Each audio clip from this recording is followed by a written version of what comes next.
This is a story about an old car and a stupid plan. Because the good ideas are usually the boring ones. Because hey, what could possibly go wrong?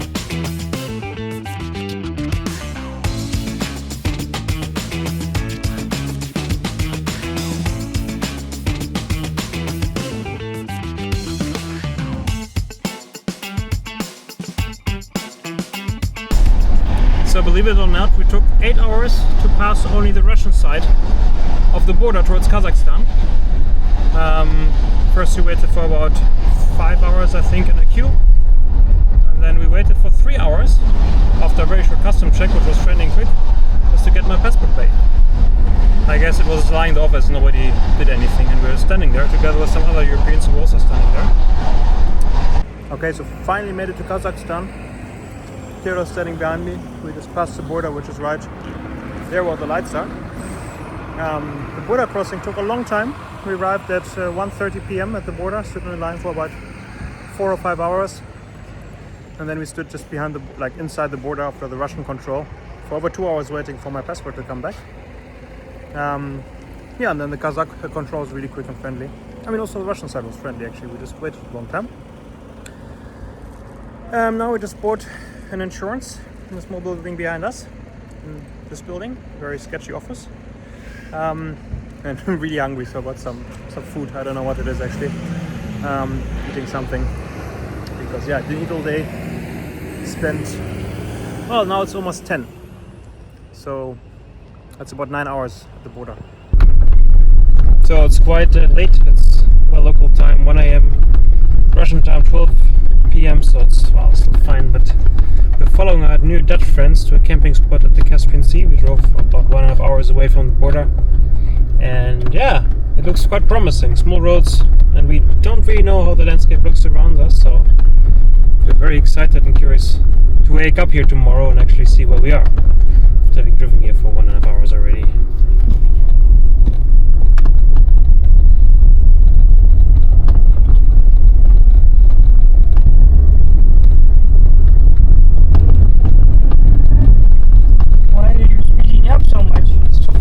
Soft feeling, sliding a bit. So after a long border crossing yesterday, we slept somewhere close to the Caspian Sea, which is not really reachable because it's getting smaller, so at some point it's only mud, not a beach as you'd expect. So we're basically sleeping on the steppe here, and you can see the cars in the background. And now I will turn and you'll see some visitors.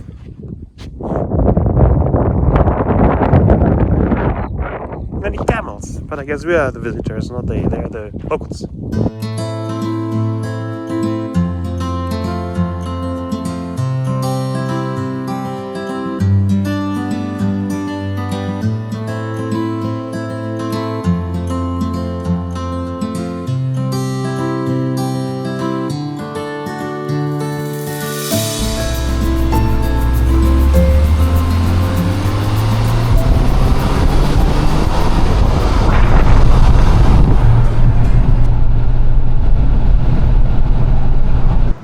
We're reaching Aral. It's a city close to the Caspian Sea. So since we spent a few nights in a tent with hot temperatures and lots of dust, we are quite happy to go to a hotel for tonight and wash our clothes, wash ourselves, sit in a hotel with AC for a change, since Theodore doesn't have an AC, and then continue the journey tomorrow morning early probably. We are leaving Aral, fighting ourselves through a bit of traffic mess, and I have to say, hotel room with AC, a good shower, a good night's sleep is good. We feel much stronger than yesterday, and that's good because we have quite a plan in front of us. We want to travel through the steppe and desert for 630 kilometers. It's supposed to be about 8 hours ride, and it'll be hot today, so we have no AC. Let's see how that goes. But Anastasia has AC prepared. Can you show it to us? Wet towel always saves the day. Just hang it around your neck and you'll be fine. Let's see how that wall goes today. So our goal for today is to reach Akturbe, and it's about 600 kilometers to go. We drove already for an hour, and the main challenge will be the heat because it's very hot. I mean, so far it's fine. It's about 11 in the morning and it didn't heat up yet so much, but sooner or later we'll be dying in the burning desert heat of Kazakhstan. Landscapes are completely empty. One road, I mean, there are not many options. You cannot really make a wrong turn here, I have the feeling. Here and there some oil fields, camels, horses, and that's basically it.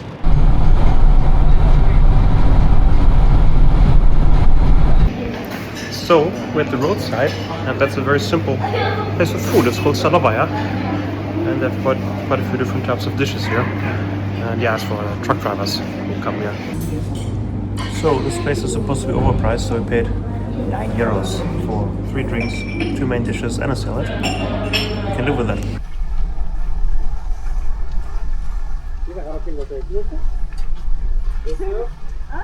Is that yours?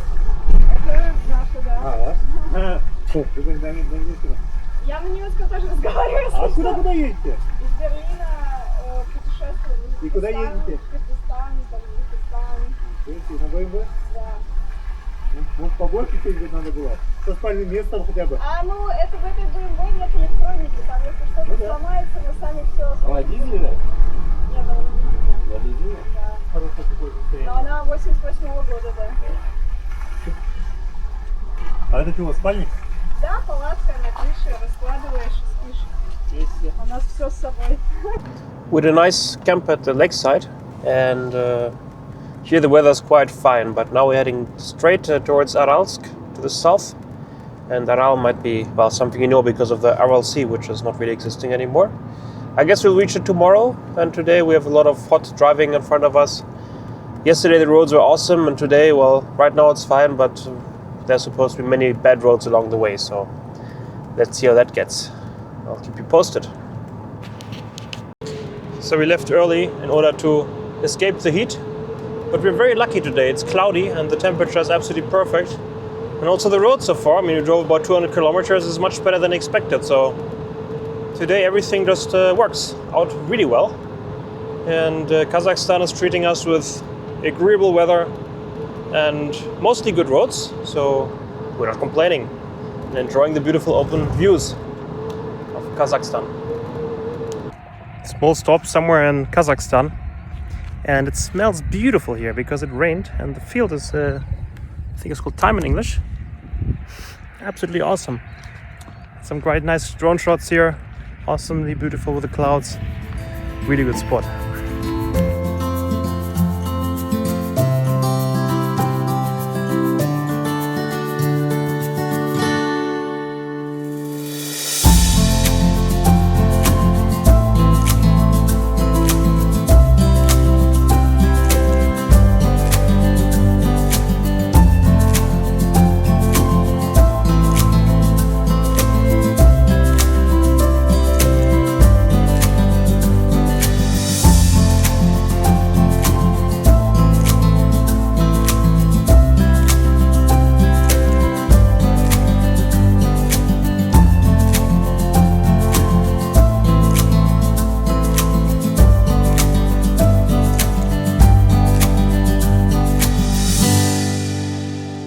That doesn't look good.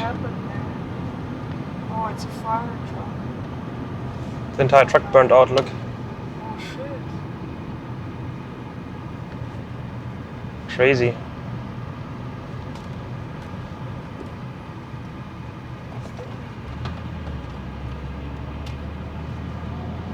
Oh. So it's time again for some authentic roadside food. And well, we also enjoy Wi-Fi. We have some lagman. It's authentic noodles, quite fatty, meaty sauce. Then some pelmeni, some salad, an entire bread, some bricks. I think we paid about €7 for all of that, so not too bad. Also here, everything rather attentive. Hello, Anastasia. Hello. That's like sandstorm.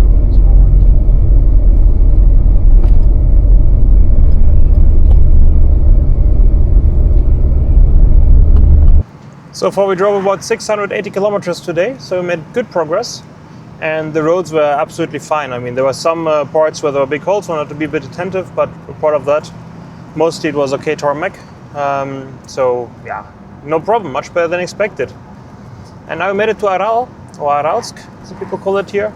And it's a port city. What used to be a port city at the Aral Sea, but there's no sea anymore, so now it's just a city, not a port city anymore. And we will try to venture to an abandoned fisher village, which also used to be at the Aral Sea and is now in the middle of nowhere. And locals already warned us that we cannot drive there with our car. So of course we'll go and try. Anastasia has ice cream, so nothing can go wrong. If you ever wondered how the outskirts of Arals look like, that is how. So we're warned not to drive here. And I have to say it really looks kind of promising and adventurous. The only thing that worries me a bit is that it's quite windy, which is not the best combination with our rooftop tent. But hey, I mean, we have to have a look.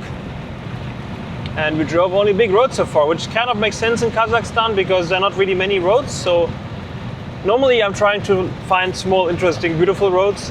But for once, I think I should just appreciate a good road and use it, because if not, you're stuck for 3,000 kilometers on some track, and that's not what you want to do. Yeah, but for the first time now, we left the big roads and the main streets and turned again into a nice side quest. This road is unpaved and goes on for altogether over 50 kilometers like that. But we already passed the first 20, had some nice drone shots. And yeah, we're not even sure if this village still exists that we want to see. And there's no internet, so we cannot check. So here we are driving some unpaved road that locals told us we cannot pass, but we can. Hope that our tires won't break. And yeah, it just goes on forever.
So we left the village and we are basically driving down into the Aral Sea. It used to be the coastline, and right in front of us used to be water. And now there's absolutely nothing. Okay, we found the most ugly sleeping spot on this trip so far. We are on some abandoned building, and it's really windy outside and there's dust in there, so the eyes are hurting already. But the good thing about this abandoned structure is that we are standing protected from the wind, so we can put up our tent. Hopefully there'll be enough space, and have, well, a kind of okay night in this mostly abandoned village at the, well, former Aral Sea coast. Okay, we had a very interesting night in this compound behind me, all abandoned. And yeah, this village is almost completely abandoned. It used to be a fisher village at the Aral Sea, but there's no sea anymore, so yeah, not much going on here.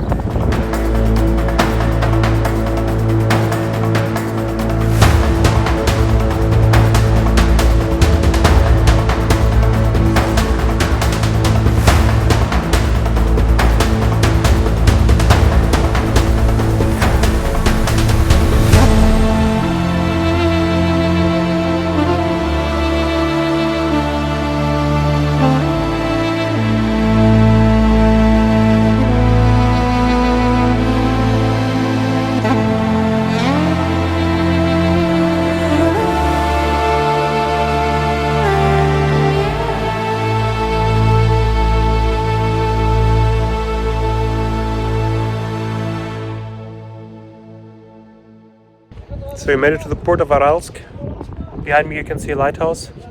And well, there's some big ships here. The only thing that's missing is the water. Because it's the Aral Sea and there's no water. Not here at least.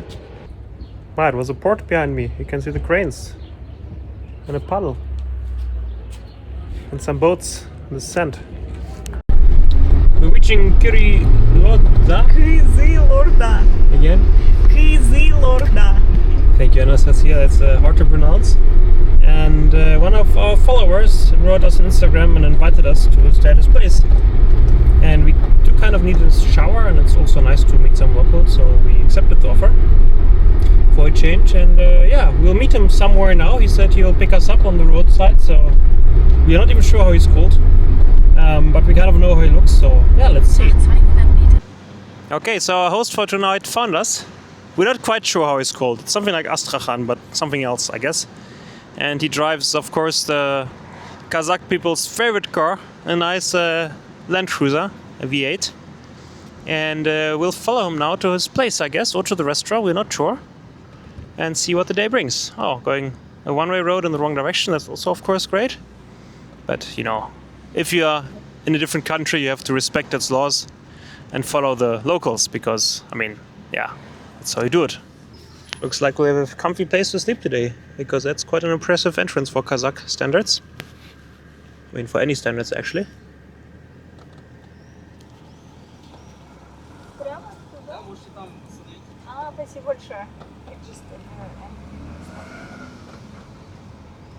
Oh, shadow. Well, I like this place already. There's a place with shadow. Had a very comfortable night in this beautiful house behind me. And a shower. And now we're heading towards Tashkent. So we're fighting ourselves through the burning heat. Inside the car it's pretty warm, as you can see. And outside it's also hot. So we're both wearing our magic towels as our AC replacement. But we have to stop like at least every 45 minutes to make them wet again, because they're just instantly drying. Yeah, not especially the easiest road today, but that's part of it if you cross the desert. It gets hot in between. We made it to Tashkent. Absolutely hot today, 40 degrees outside and probably even warmer inside the car. And yeah, we're just kind of surviving the heat. I'm kind of proud of my co-pilot and of the car itself to survive all this. And yeah, it's 3.8 kilometers to the hotel. Really looking forward to have an AC, but I won't stay there for long because of that.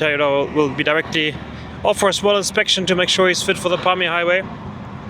So this whole day is not over yet. Busy day today, a lot of kilometers, a lot of feet, and to be honest, the countryside was also not exactly exciting, so not a lot of filming, but amazing landscapes up ahead. So Theodor and me made it to the ultimate car spa. I mean, look at this, getting a free detailing. Thanks a lot at this point to the guys here. I'll tag them, of course. In case you ever make it to Tashkent, you should definitely visit them. It's a quite amazing facility. They've got everything here, from cleaning to coloring, cleaning inside, outside, removing dents. Full service. So Theodor is very clean. I don't think he's ever been that clean before. Super shiny. That is quite satisfying to see. So we're in no man's land between Kazakhstan and Uzbekistan. We passed the Kazakh side and the Uzbek side is right in front of us. So we made it to Uzbekistan, the border's right behind us, and it's, well, an interesting first impression here, full of people. Yeah, our drone got confiscated at the border. Drones are illegal in Uzbekistan. But after standing there for a while and blocking the traffic a bit, the guys friendly agreed to send the drone to another border where we can pick it up while exiting the country. I guess it's about 20% chance that it'll work, but let's hope that would work, because driving back to Kazakhstan would have been a hassle, because I would have had to re-import the car, which would have probably taken quite a while, so we decided to go with this option and hope it works. And now we're kind of tired and deflated after that, so we'll go to a hotel in Tashkent. Kind of deserve that, I think. Driving through Tashkent. Our hotel is just on the other side of the center, so yeah, we can cross the city with Theodor. And so far we're the only foreign car. Okay, so walking through Tashkent, our neighborhood of the hotel, looking for some food. And yeah, we definitely made it into a completely different world here. it smells quite tasty, so we're optimistic. I just withdrew some cash at the ATM, and the exchange rate is kind of funny here because about 15,000 sum, Uzbek sum are €1, so suddenly you're juggling with quite big numbers. So we're in the absolute center of Tashkent, and we're trying to reach the main square, which is somewhere here behind us. And the road is great. Construction site here, look at that. Yeah, it's beautiful, oh, good view with the construction site. But the path is, almost feels like we're hiking somewhere. So we made it to the bazaar in Tashkent, and it's a very, very lively place here, full of booths selling stuff, and everybody's activated and excited. We spent around a day in Tashkent, had a small look at the city, also surprised an old friend of ours from German times actually, who lives here now. Had a look at the bazaar, walked around a bit. Tashkent is actually quite nice. It's pretty green, which is a good combination with the heat. The trees kind of reduce the temperature a bit here, I have the feeling. But the traffic is quite busy, so now we are quite happy to leave Tashkent, heading towards Samarkand. And next night we'll spend again in our rooftop tent in nature.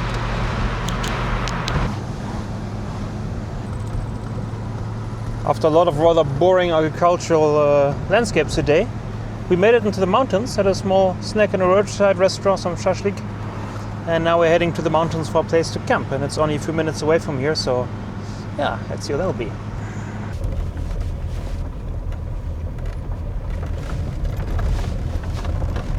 Oh yeah, you love trash, huh? Won't camp here.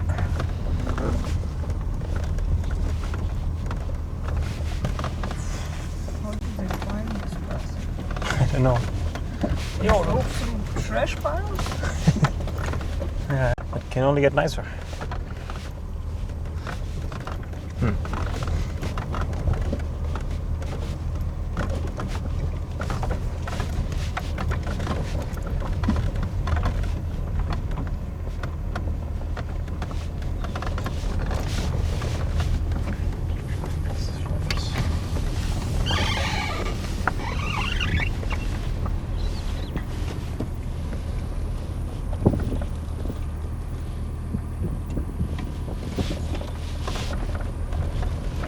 We found a nice sleeping spot, not too far from Samarkand, somewhere in the Uzbek hills. It's absolutely beautiful and quiet here.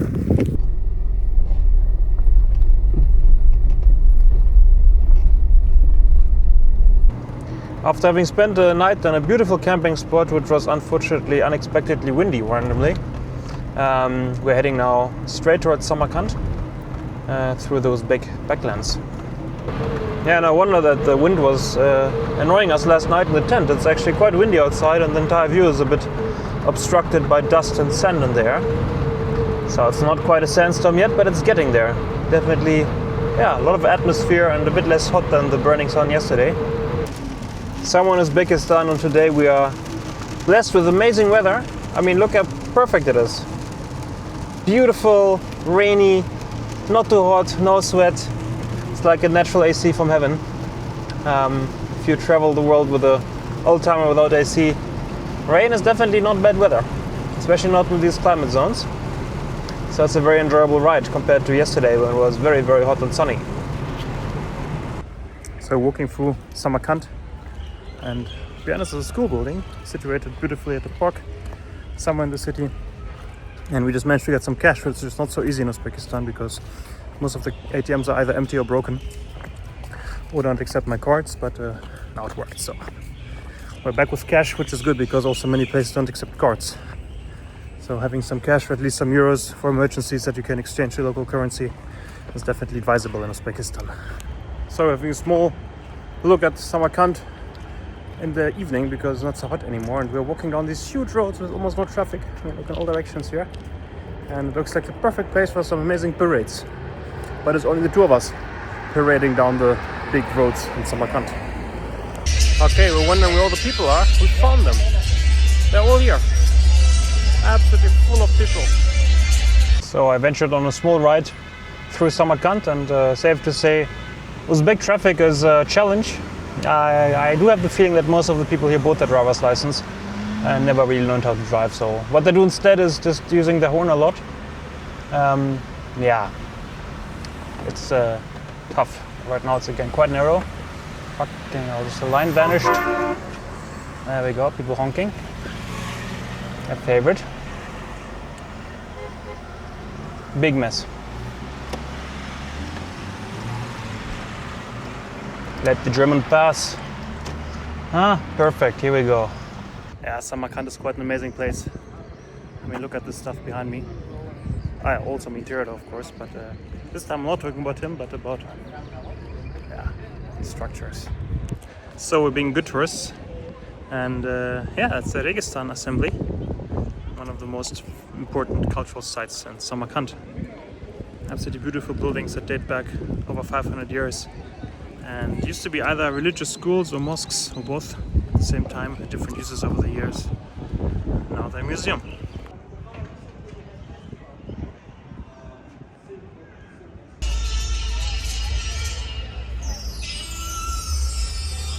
On the road again, we are leaving Samarkand right now, heading towards Tashkent, because, well, I can only take one specific border, hoping that I'll get my drone back. And Anastasia left home because she has to get back to work, but we have a new special guest here. My brother, who just crossed the Atlantic with a sailing boat, flew back to Germany, spent there a week or so, and joined me in Samarkand now. He'll go with me across the Pamir highway, so we've got quite amazing adventures ahead. You'll see this crazy guy a bit more the next days.